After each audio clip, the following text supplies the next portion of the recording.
사랑하기에 좋은 사람. 결정적으로는 그 사람이 좋은 게 아니라 그 사람의 눈에 비친 내 모습이 참 좋은 사람이라는 사실을 느끼는 거죠. 그때 느끼는 벅참이 있잖아요. 저도 그럴 때 벅참을 느끼는 것 같아요. 함께 있기만 해도 나를 좋은 사람으로 느끼게 해주는 사람이 있어요.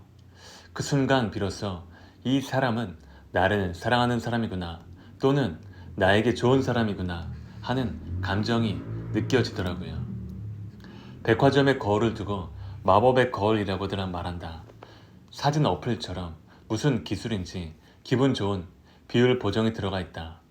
이 사실을 알면서도 거기서 걸쳐본 옷에 우리는 홀린 듯 카드를 비춘다. 반대로 화장품 코너에는 진실의 거울이 있다. 평소에 톤업이 되는 선블락 정도를 바르고 다니는 나는 집에서 거울을 잘 보지 않는 편이라 이 거울 앞에 서면 어쩐지 필요한 화장품이 엄청 많을 것 같은 압박감을 느낀다. 집에서 나올 때 슬쩍 본 거울 앞에서는 그래도 괜찮은 것 같았는데 화장품 코너 거울 앞에서는 내 모공이 뭐라도 저장할 수 있을 것 같은 거대한 크기로 보이는 것이다. 사람도 그렇다. 나는 내 모습을 절대로 마주할 수 없다. 거울에 비친 모습으로만 확인이 가능하다.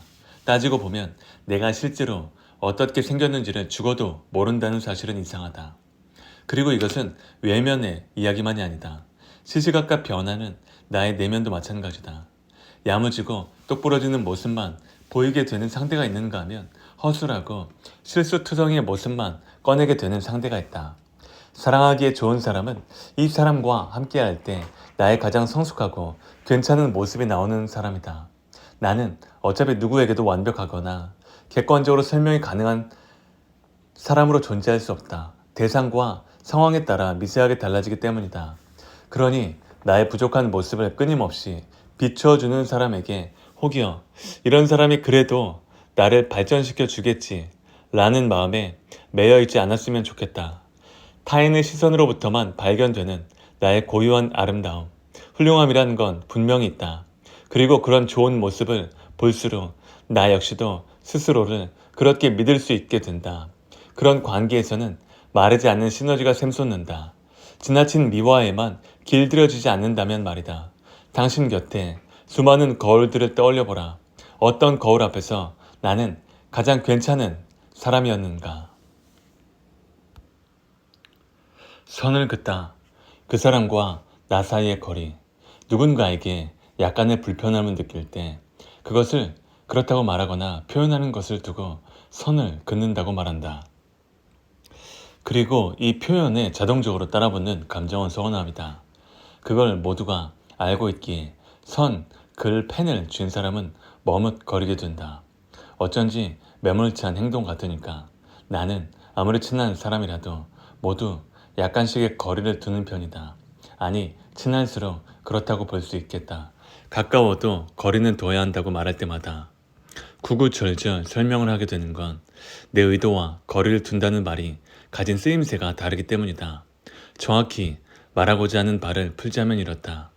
소중한 사람일수록 잘 바라보아야 한다. 세심히 살펴야 한다. 무언가를 제대로 보려면 최소 한 발자국 정도는 떨어져 있어야 한다. 사람의 마음도 그렇다. 당연히 잘 안다고 여기는 순간 관계는 V3가 깔리지 않는 컴퓨터가 된다. 역시나 일일이 설명하자니 장황하다. 그러나 내가 소중하게 생각하는 누군가에게 선을 그어야 할 때가 있을 때는 반드시 이렇게 설명을 한다. 물론 내가 그리 여기는 상대들은 이 마음을 충분히 헤아리고 동의해준다. 선을 긋는다는 말은 내겐 모양을 그린다는 말과 같다. 5개의 선을 그어 만들어지는 게 별 모양이다. 다시 말해 나는 이렇게 생긴 사람이야 라고 알리는 행위가 선을 긋는다는 의미이다. 간단하게 지도를 떠올려보자. 꼬불꼬불한 선으로 나뉘어 있는 수많은 국가들은 선이 있다고 해서 서로 단절된 관계들은 아니다. 한 예로 유럽의 경우 각국의 법령, 풍습, 기타 여러 가지 현실적인 차이들을 인정하고 배려하고 지키기 위한 테두리로 그려져 있지 않은가. 밤하늘에 셀 수 없는 별들이 그러하듯 사람 마음의 모양은 전부 다 다르다. 선을 긋지 않는다는 건 모양이 없는 액체, 괴물처럼 살아가는 말로 들인다. 그러니까 선을 긋는 건 여리고 약한 혹은 못나고 부족한 내 어딘가에 누군가 닿았을 때 나의 이것은 이렇게 생겼어라고 고백하는 행위다. 반대로 남들보다 더 관대하거나 잘난 부분이 있다면 그 부분은 시원하게 트여있을 것이다. 이 부분은 나라는 사람을 탐험하는 상대방이 판단하는 부분이 된다. 그래서 어떤 관계는 나도 몰랐던 내 영역을 알게 해준다. 그렇게 우리는 서로를 통해 확장되기도 스스로를 알아가기도 한다. 살다 보면 부득이 선을 긋지 않아도 되는 사람들을 만난다. 그런 이들은 나름의 시간과 노력을 들여 나를 관찰해주고 그걸 토대로 내 성향을 점선으로 남아 그릴 줄 아는 사람들이다. 그리고 그 밑그림이 나의 실제와 크게 다르지 않을 텐데 나는 무장해제 되고 난다. 이것이 얼마나 귀한 일인지 알기에 이런 사람을 만나면 나 또한 열심히 점선으로 상대를 스케치해 본다. 이것이 예민하겠지? 이것을 흥미로워하겠지 하면서 그리고 이런 식으로 그려지는 사람의 모양은 수치로 바뀌기도 하기에 끊임없는 관찰이 필요하다. 이 섬세한 과정을 통치는 말이 배려인 것 같다. 그러므로 나와 상대방 사이에 있는 틈은 서로가 서로를 잘 바라보기 위한 것일 테다. 시차 적응. 각기 다른 마음의 시계. 나이 듦이라는 것을 온몸으로 체험하는 중이지만 그 중에서도 가장 확실했던 변화는 시차 적응이었다. 도대체 시차 적응이라는 게 왜 있는가 싶던 때가 있었다. 좀 덜 자고 빨리 잠들면 맞춰주는 게 신체 시계 아니었던가.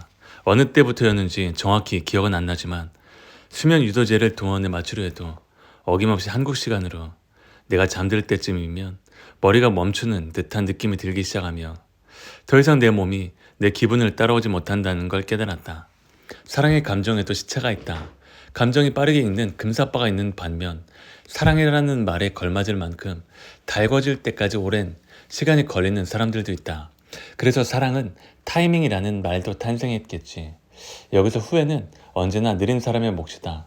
이제 막 상대를 파악하고 감정에 적응될 때쯤 상대의 마음은 떠나버리고 그때부터 아무리 젠걸음으로 달려봤자 상대는 증발한 듯이 거기 없다.